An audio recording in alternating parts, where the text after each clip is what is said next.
Bakit daw ngayon lang pumuputak yung mga eskolar ng Islam kung kailan nanalo na si Jong? Real talk, wala kayong pakialam sa tunay na kinabukasan ni Jong. Bakit hindi ka nga ba dapat maging proud as a Muslim sa mga Muslim o Bangsamoro singers? So, unang-una, disclaimer, ako ay hindi perpektong tao. Ana ba siya rumithlocum? Ako ay katulad nyo lamang din na natutulog, kumakain, umiinom, gumigising sa umaga at minsan hindi maiwasan na tayo ay magkasala sa paningin ng Allah Subhanahu wa Ta'ala. Pangalawa, ay wala tayong hangarin sa video na ito na manghila pababa ng kahit na sino mang tao.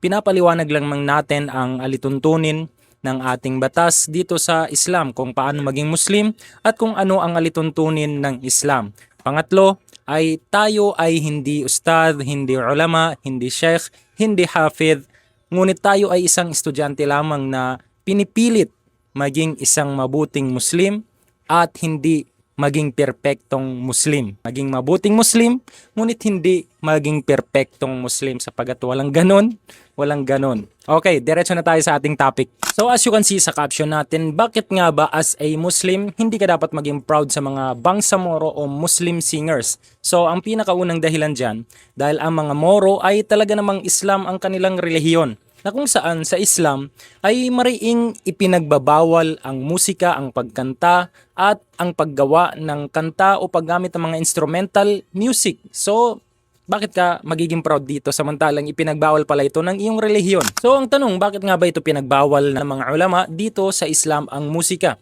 Ito ay dahil sa ang musika ay ginagamit ni Satanas o ni Iblis na pangligaw, nilalason niya ang puso't isipan ng isang taong nakikinig sa musika at worst, kamuhian ng mga mangangaral na nangangaral sa matuwid na pangaral. So anong batayan natin dito? Sinabi ng Allah Subhanahu wa Ta'ala sa marangal na Quran sa Suratul Isra, matatagpuan sa verse 64. Sinabi ng Allah Subhanahu wa Ta'ala, ba'da a'udhu billahi minasyaitanir rajim, wastafziz man istata'ata minhum bisautik, at inyong udyukin, akitin sa walang kabuluhan ang sino mang inyong makakayanan sa kanila sa pamamagitan ng inyong tinig. At ang pagpapaliwanag ng ating mga eskolar, ang ating mga ulama patungkol sa verse na ito ay ang tinig na sinasabi dito ay ang boses ni Shaitan na kung saan kabilang dito ang musika. Kaya bilang Muslim kami ay umiiwas sa musika na naglalaman ng kalaswaan,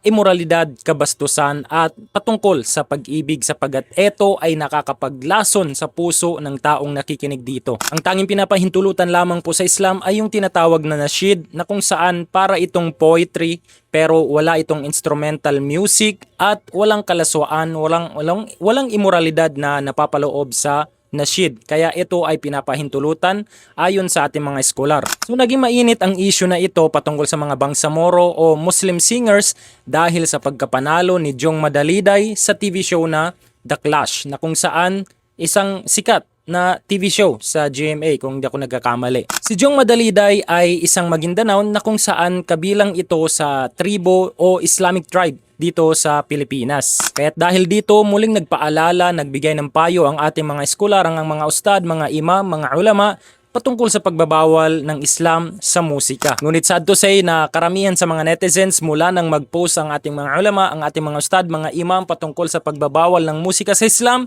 ay tila bagang parang karamihan sa netizens ay galit sa mga ustad, mga ulama na nagbibigay ng pangaral o payo patungkol sa pagbabawal ng musika sa Islam. At ang hinaing nila, bakit daw ngayon lang pumuputak yung mga eskolar ng Islam, bakit ngayon lang pumuputak, nagbibigay ng mga ganito, mga haram, mga payo, ang mga ustad, ang mga imam, ang mga hafid, kung kailan nanalo na si Jong. Samantalang dapat daw, nung una pa lang na bago sumali si Jong ay pinangaralan na ito patungkol sa pagbabawal ng Islam sa musika. So ito ang ating kasagutan patungkol dyan. Lagi po nating tatandaan na ang mga eskolar natin, ang mga ustad, imam, ulama ay hindi po nagkulang sa pagpapayo patungkol sa pagbabawal ng Islam sa musika. Bagkus, ito ay simula pa noong mga kapanahunan pa ng propeta. Di ba? Kapanahunan pa ng propeta, ipinagbawal ito, ipinangaral ito ng mga propeta sa bawat pamayanan na nakagisnan nila. At kung hindi matatandaan, noong nakaraang taon 2024 ay meron ding isa sa mga Bangsamoro singers mula sa kababaihan na biglang sumikat, pumutok ang kanyang pangalan dahil sa selos. Na kung saan, dahil doon, nagpangaral ang ating mga ulama mula noon. Hindi nagkulang ang ating mga ulama. So, paano mo nasasabi na bakit ngayon lang pumuputak ang mga ustad, ang mga imam, ang mga ulama kung kailan nanalo na si Jong? Matagal na pong ipinapangaral sa Islam ang pagbabawal sa musika, pero sad to say, karamihan sa atin, nagbibingi-bingihan lang. Pangatlong hinaing nila, bakit pa daw pinapakialaman si Jong? Wala naman siyang inapakang tao, di ba? So bakit pa siya papakialaman? Okay, ito ang kasagutan natin. Pansinin nyo, common sense. Bakit sa dinami-dami ng mga singers na mas sikat pa kay Jong, bakit hindi pumuputak ang ating mga ulama, ang ating mga imam, ang ating mga ustad patungkol sa kanila? Bakit? Isipin nyo. Bakit hindi pinagsasabihan ng ating mga ulama ang mga pinakasikat na singers dito sa ating Pilipinas, dito sa ating bansa? Anong dahilan? Okay, so simple lang ang dahilan kung bakit si Jong pinapangaralan ng mga ulama, pinapayuhan ng mga ulama dahil siya ay Muslim.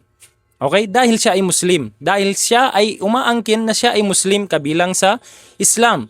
So, kaya pinapakialaman siya, pinapayuhan siya ng ating mga eskolar. Okay? So, yun ang dahilan kung bakit siya pinapasok o pinapangaralan ng ating mga ulama. Dahil kung hindi lang Muslim si Jong, ay anong pakialam ng mga ulama natin dyan? Anong pakialam ng mga ustad natin dyan? Wala. Katulad ng mga pinakasikat na singers dito sa Pilipinas. May pakialam ba ang mga ustad sa kanila? May pakialam ba mga ulama sa kanila? Wala. Kasi hindi nga sila Muslim. Pero kapag Muslim ka at gumawa ka ng ipinagbabawal sa Islam, doon papakialaman ka ng Islam at ang mga eskolar ng Islam. So napakalinaw na kaya lang naman nakikialam ang ating mga ulama, ang ating mga ustad, ang ating mga imam dahil sa Muslim si Jong. At oo, sabihin na natin walang naapakan si Jong na ibang tao, ngunit ang pinaka-worst na naapakan ni Jong ay ang kanyang relihiyon, ang batas ng Islam, na kung saan ito ay hindi karapat-dapat. So ito ang dahilan kung bakit siya pinapayuhan, pinapangaralan ng ating mga ulama. At ito, real talk, ang tunay na nagmamahal kay Jong ay yung mga taong nangangaral sa kanya, ang mga ulama, ang mga ustad, at kung sino mang nagpapayo sa kanya. Yan ang tunay na nagmamahal kay Jong. At hindi yung sumusuporta sa kanya sa kanyang pagiging isang singer. Maling-mali na ganun ang isipin natin. Ang tunay na nagmamahal sa atin ay kung sino yung taong nangangaral at nagpapayo sa atin. Oo, sabihin na natin may pakinabang ang pagsuporta nyo kay Jong sa kanyang pagiging singer, pero dito lang, sa mundo lang yan. At real talk, wala kayong pakialam sa tunay na kinabukasan ni Jong. Yan ang tunay. Wala kayong pakialam sa kay Jong kung ano ang kanyang tunay na kinabukasan. Oo, kabaliktaran nga ang ating mga ustad, ang ating mga ulama, ang ating mga imam na kung saan hindi talaga sumusuporta o never talagang sumuporta kay Jong bilang singer sa kanyang karir. Pero ito ang tunay na concern kay Jong, tunay na nagmamahal kay Jong, etong mga ustad, etong mga ulama na nagpapayo sa kanya. Sa tunay na kinabukasan ni Jong, sila ang tunay na concern sa tunay na kinabukasan ni Jong at hindi yung mga supporter ni Jong sa kanyang pagiging singer. Dahil lagi nating tatandaan, dalawa lang naman ang tunay na kinabukasan ng bawat isa sa atin. Immal Jannah o imman nar. So, dalawa lang talaga ang future ng bawat isa sa atin. Kung hindi paraiso, ito ay impyerno. Yun ang tunay na katotohanan. So kung tatanungin nyo ko kung haters ba ako ni Jong, so as a singer sa kanyang career na as a singer, hindi ko siya sinusuportahan, never ko siyang susuportahan. Pero as a Muslim, minamahal ko si Jong bilang kapatid ko sa pananalig sa Allah, sa pananampalataya sa relihiyong Islam. So bilang panghuli ng ating video ay dua na lang para sa mga taong hindi pa rin malilinawagan sa paliwanag natin na ito kung bakit hindi ka dapat maging proud as a Muslim sa mga bangsamoro o Muslim singers. So pinagdudua ko na lang kayo o lahat tayo na tayo ay gabayan ng Allah subhanahu wa ta'ala, liwanagan ng Allah ang ating mga puso para maintindihan natin ang mga kabutihan. At para kay Jong, dalayan ko sa Allah subhanahu wa ta'ala na ma-realize niya kung sino ang tunay na nagmamahal at concern sa kanya. Shukran. Wassalamu alaikum. Muhammad Ghana Islamic Contents. Muhammad Ghana Islamic Contents.